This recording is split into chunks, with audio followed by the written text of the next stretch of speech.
Hi and welcome to djcharlie Sports World. Today's segment will be on the part 3 of the djcharlie's English Premier League predictions. So the second segment was on the team of the year. So I'm going to I revisited the list and saw some huge and great talented players missing out. So I decided to add honorable mentions, meaning players that I regret leaving out and I think they are a shoe in for the list. If my first 11 of Ederson, Walker, Diaz, Saliba, Gabriel, Rodri, Rice, Odegaard, Salah, Saka, Haaland doesn't make it. Of course, I know for a fact that 7 of those 11 players are going to make it. These are the next group of players that I think will make it. My backup keeper is Alisson. Of course, he's the best goalkeeper in the Premier League and arguably in the world. But Liverpool are terrible defensively and they are going to concede a lot of goals. Of course, it's going to help and win them a lot of points. But he's not going to have enough clean sheets and Liverpool are going to concede a lot of goals. So he's just an honorable mention for me. Then right back, Kieran Trippier, who made the list last year. Central back is Lewis Dunk, the effortless central back for Brighton. I tipped Brighton for a big season, so I think Lewis Dunk will be instrumental to that. So he's one of the central backs on my list of honorable mentions. Thiago Silva also, the ageless central back for Chelsea. Chelsea are a terrible team right now, but he's the only person that puts in consistent performances week in, week out. Left back, I have Estupinian of Brighton. He's injured right now, but he's one of the best left backs in the Premier League. DM, I have Bissouma of Tottenham. Tottenham, I tipped them for a great season. I tipped them making the Champions League. So Bissouma is going to be instrumental in that. Then another CM I have on this list is Enzo. Enzo he's having a relatively good season at Chelsea, but Chelsea are a terrible team, like I said. So, but he's one of the best young talents in midfield for me. Attacking midfield, I have Maddison of Tottenham. He's going to have enough goals and assists. I tip him to score over 10 goals and have 10 assists in the Premier League. So for me, with Kevin missing out, he's the second best attacking midfielder for me, and he's my honorable mention. Left forward, I have right forward. That's right winger. I have Bernardo Silva. I put him there because he's actually a very versatile player. He can play as a central midfielder and attacking midfielder and as a left and right winger. So I'm putting him, he has to be on this list. I'm putting him as the right forward. Then the left forward, I have Rashford.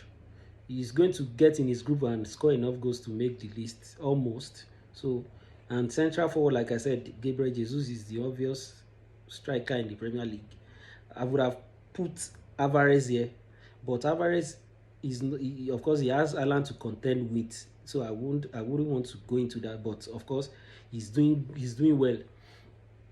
He's playing as a number 10 right now, as a default number 8, number 10 right now for Man City, and he's doing well. So I put Jesus ahead of him. Jesus will get into his groove, and by injury this season he's going to score nothing less than 15 Premier League goals and probably 7 to 8 assists. So for me, he's there. Then the next award is the Player of the Year. I don't need much argument about this. Of course, I have my winner, who is Haaland. Then I'll just give you 10 players that are potential contenders with that award for him. But for me, it's the overwhelming favorite. So the other players that I think are contenders with him are Momo Salah, Liverpool, Bukayo Saka of Arsenal, Rodri of Man City, Saliba of Arsenal, Phil Foden, who is the default number 10 now for Man City because Kevin is out. Then Maddison of Tottenham. Then Mitoma is going to have a brilliant season. He's unproven. That's why I'm not putting him in my team of the year. But for me, he's going to win the Young Player of the Year. I'm not supposed to reveal that, but I'm justifying why I'm putting him in this Player of the Year shortlist. That's why I'm saying that. So then number 9, you have Julian Alvarez. Like I said, great player, but he has Haaland to contend with. So for me, he would have been able to start on any team as the striker, but he's playing with Haaland in Man City, so he has to settle for whatever roles Guardiola gives him. So number 10 for me is the best attacking midfielder, bar Kevin De Bruyne in the Premier League, Odegaard, the Arsenal captain. So player of the year winner, no question, book it, is Erling Haaland. So top assist maker, this category has always been dominated by Kevin De Bruyne, the second best assist maker in European competition history after Lionel Messi. But for me, he's injured and he's not going to be back before December at the least.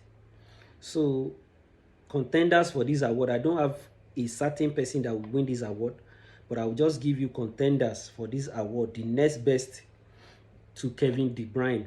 So I have 10 names here. 1 is Maddison, 2 Momo Salah, 3 is Saka, 4 Bruno Fernandes, the creative attacking midfielder of Manchester United, Phil Foden of Man City, Kieran Trippier of Newcastle, Alexander-Arnold of Liverpool, one of the most creative fullbacks in the history of the sport. You have James Ward-Prowse, the #1 dead ball specialist in the Premier League. Indirect free kicks, corner kicks, direct free kicks is my #1 taker for that in the Premier League. Then you have Andrew Robertson, the left back from Liverpool, is also a creative fullback, assisting on average 10 goals per season. Then you have Martin Odegaard, of course, the one of the attacking midfielder that creates the most chances. Only that is not just playing for a great striker. I didn't mean he's playing with Haaland like they are doing for Norway. Week in, week out, he's going to have the most assists in the Premier League, in my opinion. So those are the assist makers. The top goal scorers, like I said, there is a dearth of great strikers in the Premier League. I'm trying to look back and see when the talent at the central forward position has been this terrible in the Premier League. When you have the likes of Thierry Henry, Alan Shearer, Didier Drogba, Harry Kane, Wayne Rooney, Sergio Aguero, you have the likes of Les Ferdinand, to say the least, Michael Owen and Terry Sheringham, Dwight York, you have Andrew Cole, you have great Premier League strikers of old.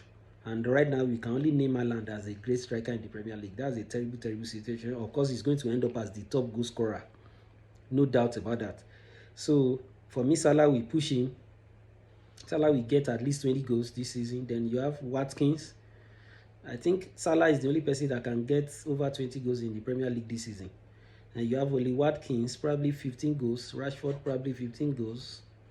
Wilson, probably 15 or thereabout goals. Odegaard, Saka, Heung-min Son, probably 15 or thereabout goals. Mbeumo of Brentford, in the absence of Ivan Toney, he has scored 4 goals already, so I think he'll probably get more than 10 goals. Then Evan Ferguson of Brighton, who scored a brilliant hat-trick against Newcastle 2 weeks ago. I think he's also going to get more than 10 goals. So the top goal scorer by default is Haaland.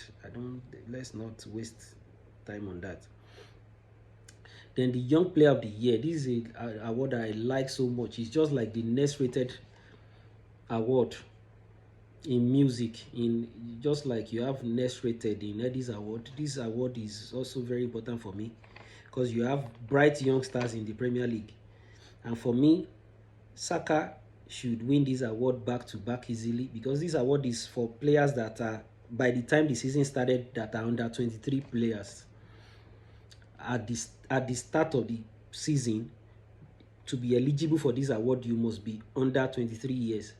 Do you understand? So for me, he's not a sentimental pick because he's the best young player in the Premier League by far for me. But if this award is not going to be given to him, there's another bright young winger from his opposite wing, Kaoru Mitoma of Japan. That guy is a terrifying player. I mean, if he picks the ball and cuts in, you don't know what he's going to do. He reminds me of Eden Hazard, only faster. He combines pace with trickery. I don't understand how talented he is. And Brighton just bought him for 2 million in January, and they are going to sell him nothing less than 100 million. If you are selling players like Mudryk 90 million, I don't understand. So this boy is going to go at the end of the season guaranteed for nothing less than 100 million to a top club. So for me, I tip him to win this Young Player of the Year. Then other players that are young players that I tip to have fantastic seasons and be in contention for this award are, like I said, Saka by default is the best young player for now. So he and Mitoma, if they don't want it to give it to Saka, I think they are going to give it to Mitoma.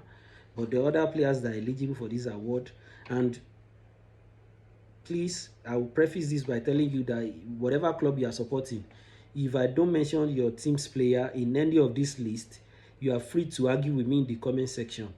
Do you understand? Let's share our thoughts together and see. Then maybe I can revise my own list and do another segment about that later in the future. Nobody is above reproach. So other players that I think are eligible for this Young Player of the Year award are Chelsea's Enzo Fernandez and Caicedo. You have Doku, the new winger for Manchester City. You have Sarr, the young spry midfielder of Tottenham, who partners with Busoma in the midfield. You have Gabriel Martinelli, who was second on this list last year to Saka. You have Evan Ferguson, like I said, the young striker of Brighton. You have Brennan Johnson, the young striker also that Tottenham just acquired from Nottingham Forest.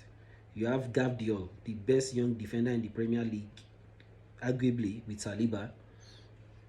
You have Julio Enciso, Brighton's 19-year-old attacking midfielder, talented attacking midfielder. You have Michael Olise of Crystal Palace, the left footer who Chelsea wanted to buy earlier this season, but he disappointed Chelsea. And you have Manchester United's Alejandro Garnacho, the prodigious winger, tricky and fast winger of Manchester United, who already is higher on the pecking list than Sancho, who was acquired for over 80 million. So please, like I said, let's argue, let's debate this in the comment section. Please and please, I want you to let me know. The reason why I'm making these videos are to engage different people in debates and opinions, hear their opinions, hear their own insights. That will motivate me to keep making these videos. Do you understand?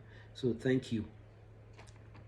With that, I'm rounding up the djcharlie EPL predictions. Thanks and God bless. For more of these entertaining and insightful opinions into all things sport, entertainment, politics, society, and all things in general, click on the link below to subscribe to my YouTube channel at djcharlie Sports World. Thanks and God bless.